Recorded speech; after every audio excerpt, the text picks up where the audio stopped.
Hi, welcome to today's TLC. I'm Stephanie, the Light Coach, and today you get to see a little bit of my humanity.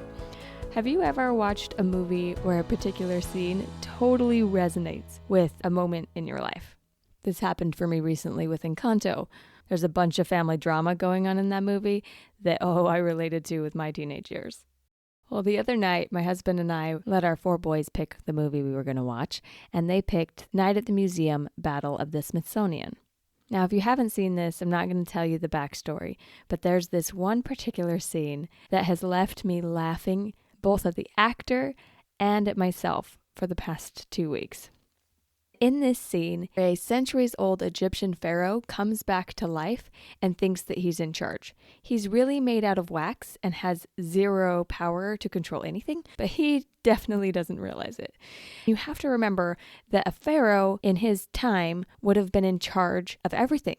He would have been able to snap his fingers and make someone do what he wanted, or kill them if they don't. And in this scene, he is fighting with the main character, Larry, who is the night guard at the museum, trying to get Larry to do what he wants him to do. He also says it with a little bit of a lisp, and so it's really quite entertaining. Now, this night guard is staying completely calm and amused as this pharaoh is throwing an adult male tantrum, saying things like, "If you touch that again, I shall kill you right now." And just to be obnoxious, the night guard reaches over and touches it. This scene is multiple minutes back and forth of this night guard doing the exact opposite of what the pharaoh is asking him to do. And the first time I saw it, I died laughing. My husband and I put our kids to bed, went back and rewatched the scene probably 4 or 5 times. Just laughing hysterically, because it was so validating to watch this grown man try to get this night guard to do what he wanted him to do, and he had no intention of following his directions. And I feel like this as a parent all the time, especially with my younger children.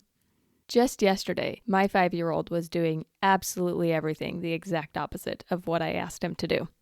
My 3-year-old had had kind of a rough morning and his fuse was really short, so I was trying to help the 5-year-old be a little bit more conscious of his brother, especially because I was trying to make a grocery list so we could go to the store. Literally 2 hours and probably 10 to 12 fights later, I still found myself saying things like, "Don't touch your brother's food," and then he'd touch it. Or, "Please be thoughtful of your brother," and then he took all of his favorite Hot Wheel cars and wouldn't give it back.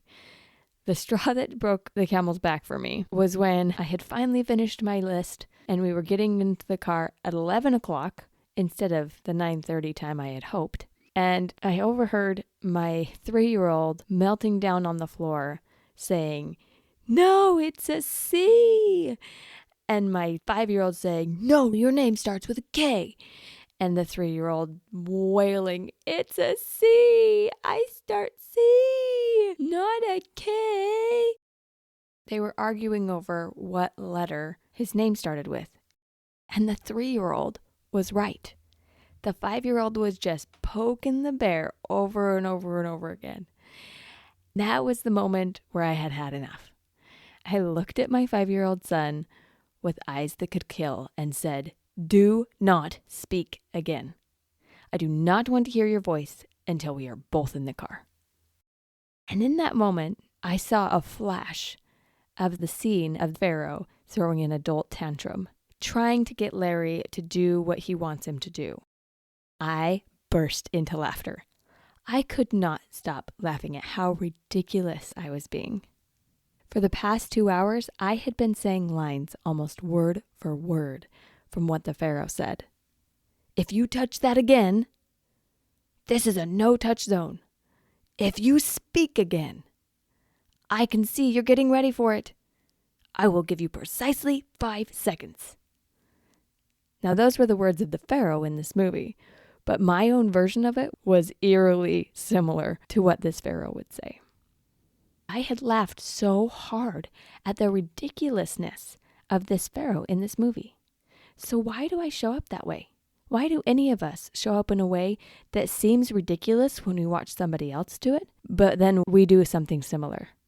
There's multiple explanations for this, but one of the reasons why we show up the way we do is because we have practiced a script that fits that scene.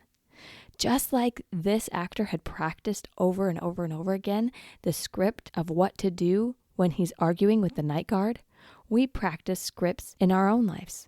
What we do when our children don't listen. What we do when we feel pressured at work. What we do when we have an emotion that feels overwhelming and we're trying to figure out how to cope with it. We practice these roles in our lives so that it's automatic when we get to that scene. What roles are you practicing in your life? Are there scenes that you have rehearsed so you play those parts well? Knowing how you've cast yourself into your own stories can help you decide if you want to keep that role. Just like knowing that I have a tendency to show up like Pharaoh sometimes helps me catch it and even laugh at myself when I get into those moments. You know what helps me laugh? Recognizing that all it is a script that I've practiced. It doesn't have to mean that I'm a terrible person because I throw adult tantrums sometimes and try and control my kids. It just means I have a script in my brain. Sometimes it's a script I've picked up from my parents, or from a movie that I've watched, or from cues from my kids of what has worked in the past. But here's what I want you to really think about.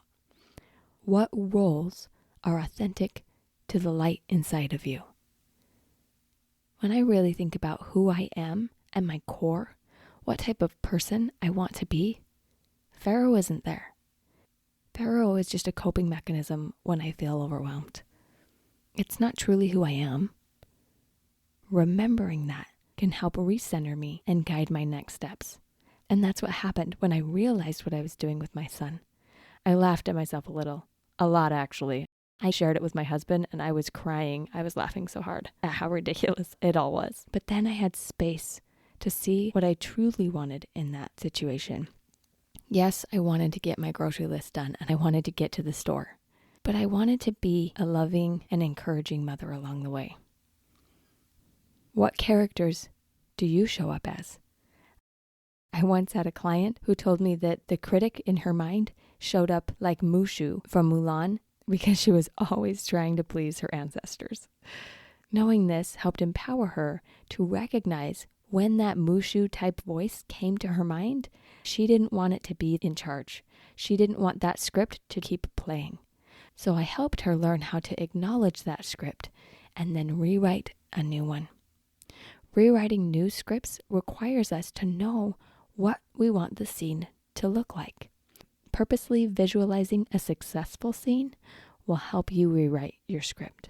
But you have to practice these new lines.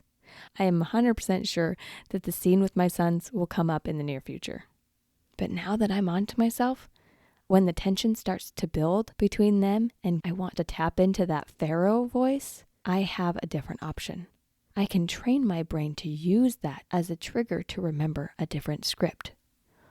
What else might be useful to me? What other role could I practice? Maybe a comedic commentator. Maybe a love guru.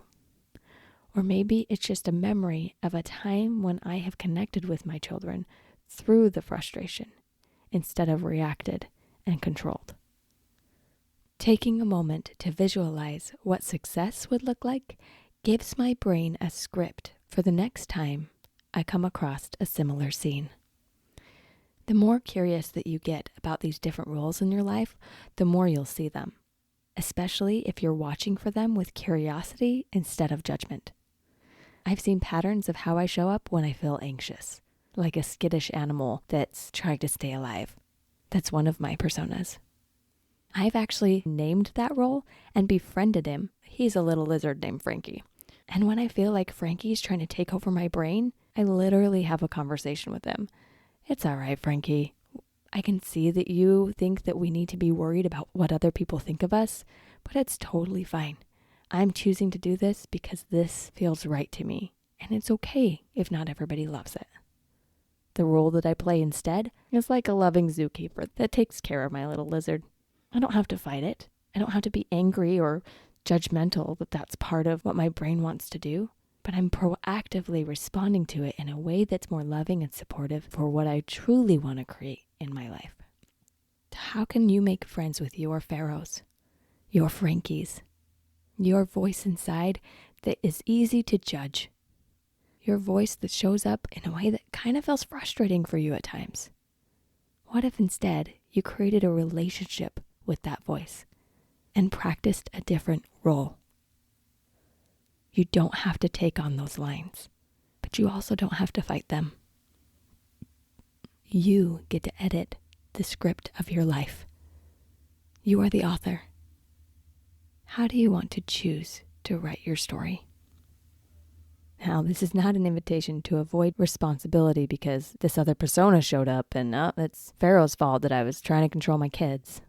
You've still practiced those lines and walked into those roles, but they are changeable. You can create whatever story you want. Here's today's TLC. Think of a time where you've shown up in a way that you didn't really love. What was going on for you? How was that a role that you have practiced? Now, take a moment to visualize what other role you'd prefer to play. Really get specific.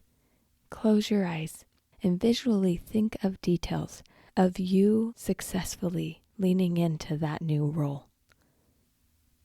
How do you feel? What do you say that's different? What is your focus in that moment? Remember the feeling that you have when you're in that role, and then practice remembering again and again the next time this similar scene plays in your life. It takes some practice, and that's okay. You're not going to get your lines right the first time. Any actor will tell you that you have to practice your lines before they become natural.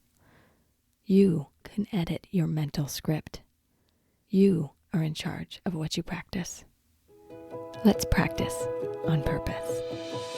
If you want to learn more about how to think light, feel light, and live light, then hop on my website, thelightcoach.com, to schedule a free intro session and explore what's possible for you. That's the LIGHT coach.com. And I promise you, it'll be an adventure that you will never